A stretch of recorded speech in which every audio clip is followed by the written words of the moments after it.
नमस्कार। आप सभी का स्वागत है इनोवेटिव ज्योतिष में। अब से 10 से 15 मिनट तक हम लोग आपस में डिस्कशन करेंगे और एक बहुत ही इम्पोर्टेंट टॉपिक पर हम बात करने वाले हैं। दोस्तों, अभी कुछ रेमेडीज की मेरी क्लासेस चल रही थी और उन क्लासेस में एक बहुत ही इम्पोर्टेंट प्रश्न एक स्टूडेंट ने मेरे सामने लेकर आया। तो मैंने सभी ग्रुप से पूछा तो वहां पर अधिकतर लोग उसका कुछ खास जवाब नहीं दे पाए। तो मैंने सोचा क्यों ना मैं आपसे इस बारे में बात करूं। ज्योतिष सूत्रास का अभी एक मैं वीडियो अपलोड किया था और उस वीडियो के अंदर मैंने एक सूत्र बताया था और वो सूत्र के बेस पर मेरे पास काफी क्वेरीज आई थी। तो मैंने सोचा क्यों नहीं इसको मैं एलोबरेट करूं और आपको डिटेल के अंदर बताऊं। हम कुंडली के अलग अलग लॉर्ड्स के बारे में बहुत सारी बातें करते हैं। लग्नेश के बारे में बातें करते हैं, चंद्रमा की स्थिति के बारे में बातें करते हैं, भाग्येश की बातें करते हैं, अलग अलग दशाओं की बातें करते हैं। आज हम बात करेंगे 12th लॉर्ड या द्वादशेष की। आपकी कुंडली के अंदर आप जिंदगी में किन चीजों से सफर कर रहे हैं, परेशान हो रहे हैं, यह निर्धारित करता है आपका प्लेनेट का प्लेसमेंट। और आप महसूस कितना कर रहे हो उन परेशानियों को, वो आपका चंद्रमा निर्धारित करता है। तो मैं जो भी आपको सूत्र या नियम बताऊंगा उसमें आपको ये ध्यान रखना है कि आपकी कुंडली में यदि आपका चंद्रमा बली है, आपका चंद्रमा संतुलित है। चंद्रमा ज्यादा बली होना भी अच्छा नहीं है और कम बली होना भी अच्छा नहीं है, कमजोर होना भी। चंद्रमा को संतुलित होना जरूरी होता है। जब व्यक्ति की कुंडली के अंदर चंद्रमा संतुलित होता है तो वो अपने दुख दर्द को पूरी तरीके से महसूस तो करता है, मगर उसकी वजह से वो अपनी जिंदगी को हमेशा ऐसा नहीं समझेगा कि मेरी जिंदगी में तो कुछ भी नहीं है। उसको बैलेंस करना आता है, उसको ये समझ में आता है कि एक इंसान ने यदि जन्म लिया है तो वो दुख तकलीफ उसकी जिंदगी में आती रहेंगी, तो वो दुख तकलीफों को बड़ा चढ़ाकर नहीं रखेगा। मगर चंद्रमा जिसका पीड़ित होता है वो अपनी छोटी से छोटी बात को भी बड़ा चढ़ाकर रखता है, दुख तकलीफों को बड़ा चढ़ाकर रखता है। तो द्वादश इसके जो भी मैं नियम बता रहा हूं वो आप वैसा होगा, ये निश्चित है। हर एक की कुंडली में होगा, मगर कुछ लोग उसको पूरी तरीके से महसूस करेंगे और कुछ लोग महसूस नहीं करेंगे। ये आपके चंद्रमा की स्थिति पर निर्भर करेगा। हम किसी भी चीज को कितना महसूस करते हैं वो आपके चंद्रमा पर डिसाइड करता है, क्योंकि चंद्रमा मन का कारक है और चीजों को मन से महसूस किया जाता है। यदि आपकी लग्न तकलीफ दे रही है, आपके शरीर के अंदर परेशानी है, मगर आपका चंद्रमा संतुलित है तो वो परेशानियों को उतना महसूस नहीं करेगा। और चंद्रमा यदि आपका कमजोर है तो छोटी सी परेशानी को भी आप बढ़ा चढ़ाकर रख देंगे। ये मैंने आपको इसलिए बताया है कि मैं द्वादश इसके बारे में जो भी सूत्र आज बताऊंगा, आप में से काफी लोग कहेंगे नहीं ऐसा मेरे साथ नहीं हुआ। तब आप गंभीरता से सोचना कि आपके साथ हुआ है या नहीं हुआ है।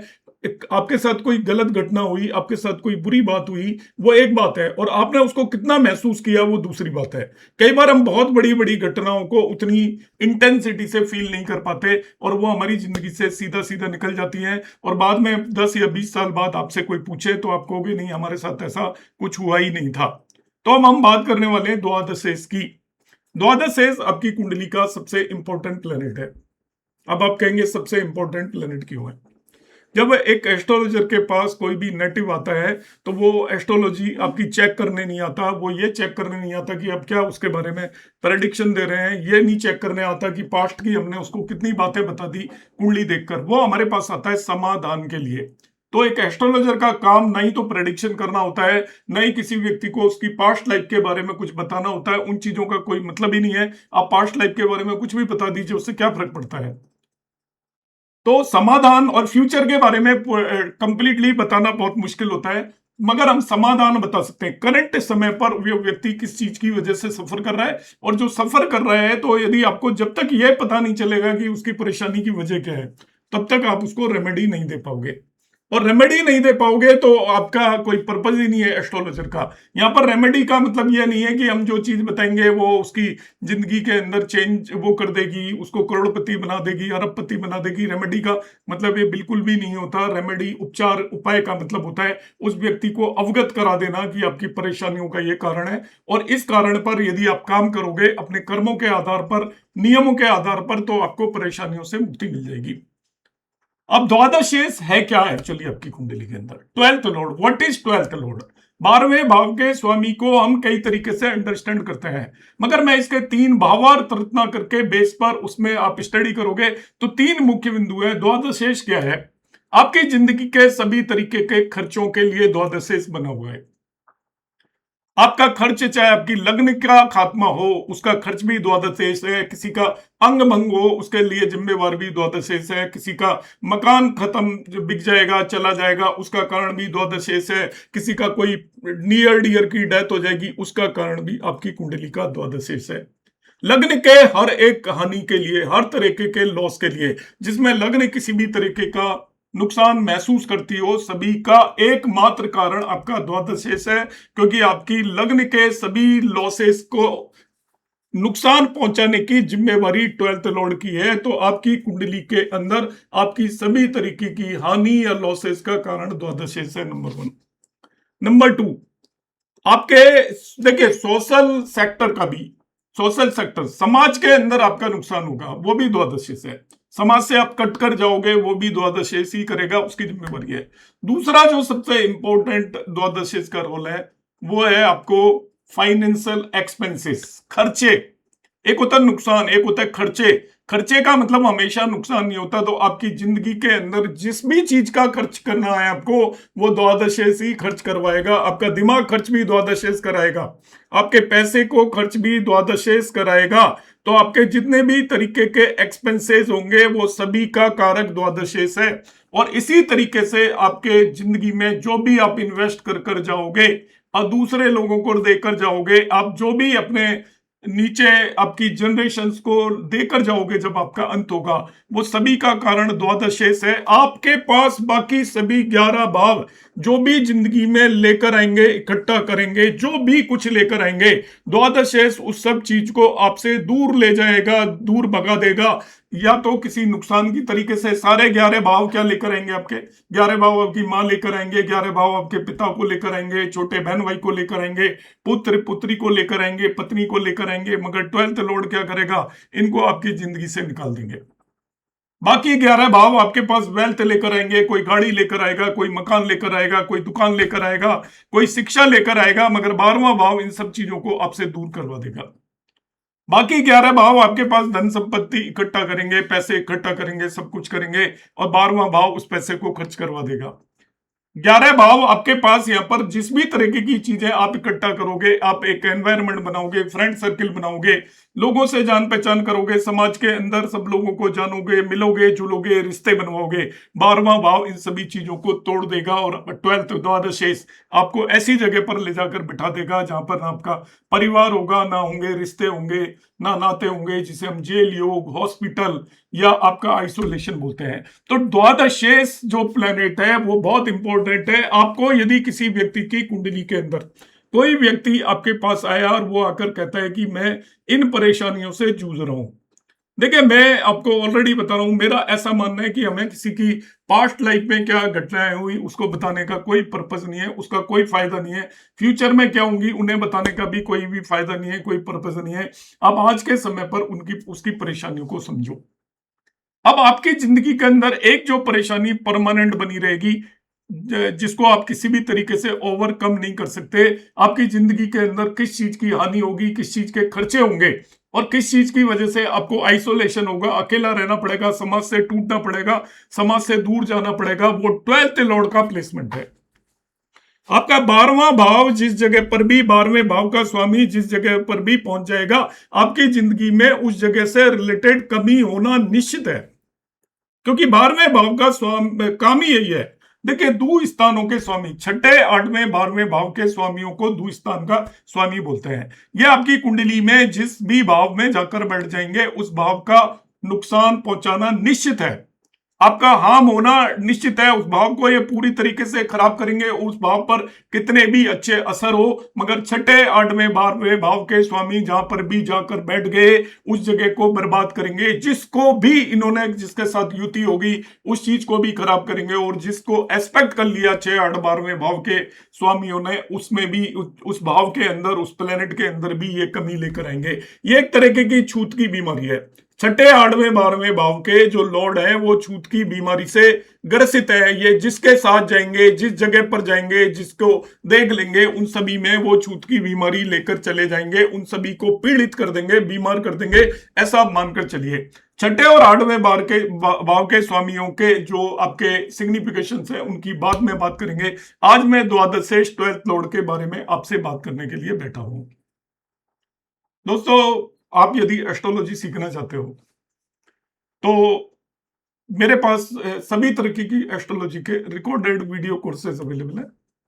आप घर पर बैठकर अपना टाइम देकर अपने समय के अनुसार बहुत ज्यादा एक्सपेंस किए बगैर सीखना चाहते हो तो हमारे रिकॉर्डेड कोर्सेज आप अवेल कर सकते हो और जब चाहे उनके हिसाब से आप सीख सकते हो।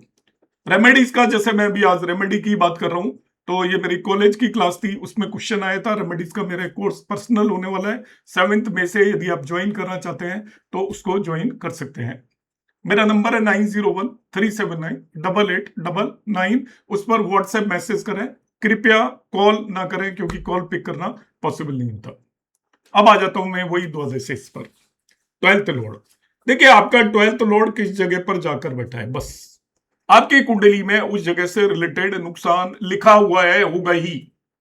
उस भाव से रिलेटेड कमी आपकी पैदा होगी जिंदगी में। यदि आपका 12th लॉर्ड द्वादशेष आपकी लग्न में जाकर बैठ गया, भाई तुम्हें आपका द्वादशेष कहां पर जाकर बैठ गया, लग्न में यदि आपकी में जाकर बैठ गया।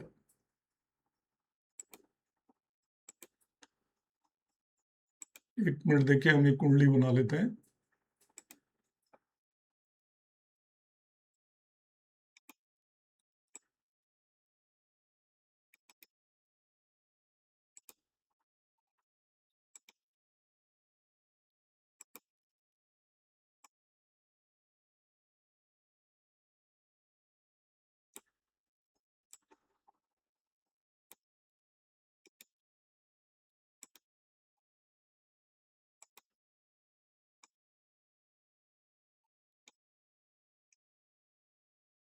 तो ये आपका 12th लॉर्ड है। ये यदि यहां पर आकर बैठ गया, लग्न के अंदर आकर बैठ गया, इस भाव के अंदर आकर बैठ गया, तो आप ये मान के चलिए कि आपका लग्न से रिलेटेड हानि होगी। अब आप में से बहुत लोग कहेंगे कि हमारी तो लग्न में आकर बैठा हुआ है, वो लग्न का आपका एंड करेगा। अब लग्न का एंड कैसे होता है? लग्न का एंड दो तरीके से हो सकता है। या तो लग्न समाप्त हो जाए, 12th लॉर्ड लग्न में आएगा तो वो आपकी आयु को कम करेगा, व्यक्ति की जो उम्र है वो काफी कम होने की संभावना है। मगर आप कहेंगे नहीं, हमारे तो 12th लॉर्ड लगने के अंदर है, उसमें सेल्फ कॉन्फिडेंस की कमी होगी। वो व्यक्तित्व, उसकी पर्सनैलिटी को हास करेगा, डेफिनेटली हास करेगा आपका। और दूसरा, उसके जो लाइफ के रिसोर्सेज होंगे, 12th लॉर्ड यदि लग्न में आकर बैठ गया है तो जिंदगी के रिसोर्सेज उसके अपने ऊपर खर्च होंगे। वो जिंदगी के रिसोर्सेज को खुद के ऊपर खर्च करेगा। और जो 12th लॉर्ड की वजह से जो खर्च होते हैं रिसोर्सेज, उससे आपको गेन कुछ भी नहीं होता। जिसे वो कहते हैं वो समय खराब करेगा, अपनी पर्सनैलिटी खराब करेगा, उसकी जो ओवरऑल लुक्स हैं और ऐसी चीजों के अंदर कमी लेकर आएगा यदि 12th लॉर्ड लग्न में आकर बैठ गया। किसी व्यक्ति का 12th लॉर्ड सेकंड हाउस में आकर बैठ गया तो आप ये निश्चित मानिए, सेकंड हाउस आपका धन भाव है, सेकंड हाउस आपका परिवार का भाव है। 12th लॉर्ड सेकंड हाउस के अंदर आ गया तो वो कितना भी कमा लेगा, उस व्यक्ति के पास लिक्विड मनी नहीं के बराबर होगी। घर में उसके कितना भी पैसा होगा, कितनी भी प्रॉपर्टी हो सकती है, मगर उसके पास जो लिक्विड मनी होती है आपको डे टू डे एक्सपेंसेस के लिए, उस व्यक्ति के पास पैसा नहीं होगा। सपोज आप कह सकते हो कि आप बहुत वेल्दी हो। मेरे इस कंसेप्ट को समझने की कोशिश करना है, गरीबी का कंसेप्ट नहीं बता रहा हूं मैं। आपके पास सारी चीजें हैं, खूब खर्चे पानी चल रहे हैं, एक नेटिव है, मेल नेटिव है, उस मेल नेटिव के पास कभी भी पैसे नहीं रहेंगे, आप निश्चित मान लीजिएगा। वाइफ से मांगेगा जब भी जरूरत पड़ेगी, उसके पास कभी भी लिक्विड मनी नहीं होगी। घर वालों पे पैसा हो सकता है, घर के दूसरे लोगों के पास पैसा हो सकता है, वो खूब कमाने वाला हो सकता है, मगर उसके पास, खुद के पास धन की, लिक्विड मनी की हमेशा कमी होगी। जब भी उसको पैसा खर्च करना पड़ेगा तो वो किसी और लोगों की तरफ अपना हाथ बढ़ाएगा।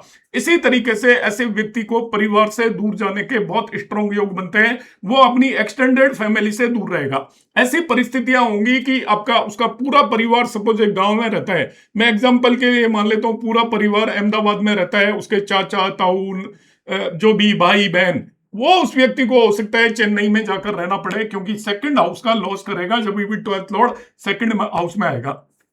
जब भी आपका द्वादश तीसरे भाव में आएगा, इनको हम नोट कर लीजिए, ऐसा सर्टेनली होगा, कोई एक्सेप्शन नहीं है। थर्ड लॉ, 12th लॉर्ड तीसरे भाव में आएगा तो तीसरे भाव का नुकसान करेगा, तीसरे भाव की हानि करेगा, तीसरे भाव से रिलेटेड आपके रिसोर्सेज को बर्बाद करेगा।